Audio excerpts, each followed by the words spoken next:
तुम्ही बघू शकता या मटकीला किती छान पांढरे आणि लांब मोड आले आहे। अगदी घरच्या घरी कोणत्याही विशेष मेहनतीशिवाय अशी मस्त मोड आलेली मटकी तयार करता येते। तर नमस्कार मंडळी, मी रुचिता आपल्या रुचकर चव्या चॅनलवर तुम्हा सगळ्यांचं अगदी मनापासून स्वागत करते। मोड आणण्यासाठी नेहमी बारीक आणि शक्यतो गावरान मटकीच निवडा, कारण गावरान मटकी ही खायला अधिक चवदार लागते। आता ही मटकी व्यवस्थित निवडून घ्या। त्यामध्ये एखादा दगड, कचरा किंवा काही खराब धान्य असतील तर ते काढून टाका। त्यानंतर मटकी 2 ते 3 वेळा स्वच्छ पाण्याने धुवा। पहिल्या धुण्यात तुम्ही बघू शकता किती मळकट पाणी निघत आहे। त्यामुळे पाणी पूर्णपणे स्वच्छ दिसेपर्यंत मटकी 2-3 वेळा चांगली धुवून घ्या। यामुळे मटकी छान स्वच्छ होते।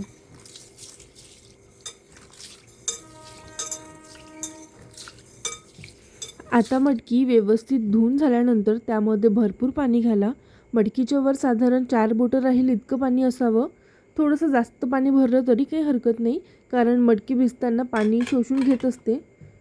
मटकी भिजवण्यासाठी नेहमी पसरट भांड्याचा वापर करा, त्यामुळे सगळी मटकी पाण्यात व्यवस्थित बुडून राहते आणि एकसारखी भिजते। मटकी चांगली भिजणं खूप महत्त्वाचं आहे। मटकी जितकी छान व्यवस्थित भिजेल तितकी त्याला छान मोड येण्यास मदत होते।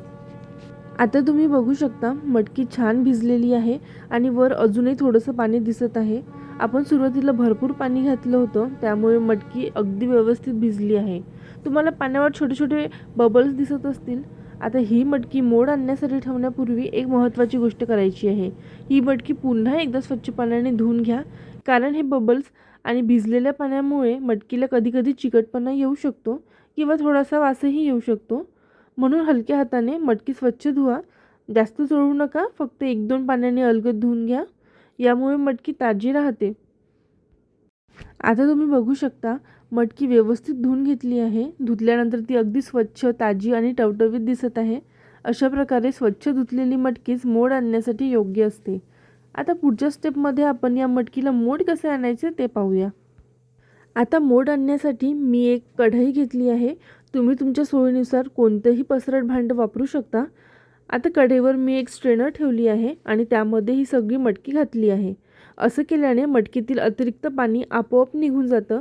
मटकी ओलसर राहिली पाहिजे, पण तिच्यामध्ये पाणी साचू देऊ नका, कारण पाणी साचून राहिलं तर मटकीला चिकटपणा येऊ शकतो। म्हणून मटकी फक्त ओलसर ठेवा, पण त्याच्यात पाणी अजिबात साचू देऊ नका। आता बघा, जर आपण स्ट्रेनर लहान भांड्यावर ठेवला आणि तो बाहेरच्या बाजूने उघडाच राहिला तर मटकीला व्यवस्थित मोड येत नाही। म्हणून नेहमी असं भांडं निवडा ज्यामध्ये स्ट्रेनर अगदी व्यवस्थित फिट बसेल। त्यामुळे आतमध्ये दमट वातावरण तयार होतं, जे मोड येण्यासाठी खूप आवश्यक असतं। अशा वातावरणात मटकीला सगळीकडून एकसारखे आणि लांब मोड येतात। जर स्ट्रेनर बाहेर उघडा राहिला तर बाहेरची हवा सतत आत जात राहते, त्यामुळे आवश्यक ओलावा आणि ऊब टिकत नाही आणि मोड व्यवस्थित येत नाही। म्हणूनच नेहमी योग्य आकाराचं भांडं वापरा, ज्यामध्ये स्ट्रेनर पूर्णपणे व्यवस्थित बसतो। आता मटकीवर स्वच्छ कॉटनचं कापड व्यवस्थित पसरवून ठेवा। त्यानंतर त्यावर झाकण लावा। यामुळे आतमध्ये दमट आणि उबदार वातावरण तयार होतं, जे मटकीला छान मोड आणण्यासाठी खूप महत्त्वाचं असतं। आता ही कढई एखाद्या उबदार जागी ठेवून द्या। मध्ये मध्ये झाकण उघडून पाहण्याची अजिबातही गरज नाही। उन्हाळ्यात साधारण 7-8 तासात मटकीला छान मोड येतात, पण हिवाळा किंवा पावसाळ्यात 12 ते 15 तास देखील लागू शकतात। आता साधारण 12 तास झाले आहे। आता झाकण उघडून बघूया। सर्वात आधी तुम्ही झाकणावर पाण्याचे छोटे छोटे थेंब पाहू शकता। याचाच अर्थ आतमध्ये छान उबदार आणि दमट वातावरण तयार झालं होतं। याच वातावरणामुळे मटकीला सुंदर मोड येण्यास मदत होते। आता कॉटनचं कापड बाजूला करून बघूया। तुम्ही बघू शकता मटकीला किती सुंदर लांब आणि पांढरे मोड आले आहे। मी तुम्हाला खालूनही दाखवते। बघा, प्रत्येक दाण्याला एकसारखे आणि छान लांब मोड आले आहे। अगदी बाजारात मिळतात तसे स्वच्छ आणि टवटवीत मोड आपण घरच्या घरी सहज तयार करू शकतो। या मटकीला अजिबातही चिकटपणा आलेला नाही आणि कोणताही उग्र वास येत नाहीये।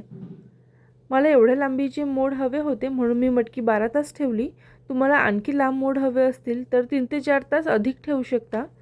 मात्र जास्त वेळ ठेवल्यास मटकीच्या चवीत थोडासा बदल होऊ शकतो।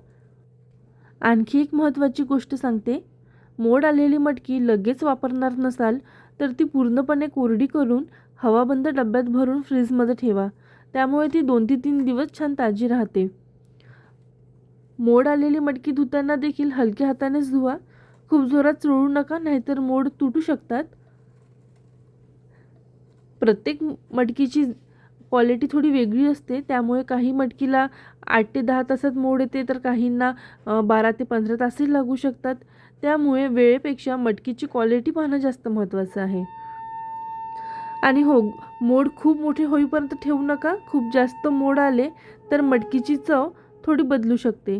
त्यामुळे तुमच्या आवडीनुसार योग्य लांबीचे मोड आले की ते वापरायला घ्या. अशा पद्धतीने तयार केलेली मटकी उसळ, मिसळ, भेळ, कोशिंबीर अशा अनेक पदार्थांसाठी उत्तम असते. ही गावरान मटकी असल्यामुळे साधारण 6 ते 7 तासात खूप छान भिजते. तुम्हाला जर हा व्हिडिओ आवडला असेल तर व्हिडिओला लाईक करा, शेअर करा, चॅनलला सबस्क्राईब करा. चला तर मग भेटूया एका छान आणि सोप्या रेसिपीसोबत. तोपर्यंत रुचकर चव या चॅनलसोबत तुम्ही जोडलेले राहा. धन्यवाद.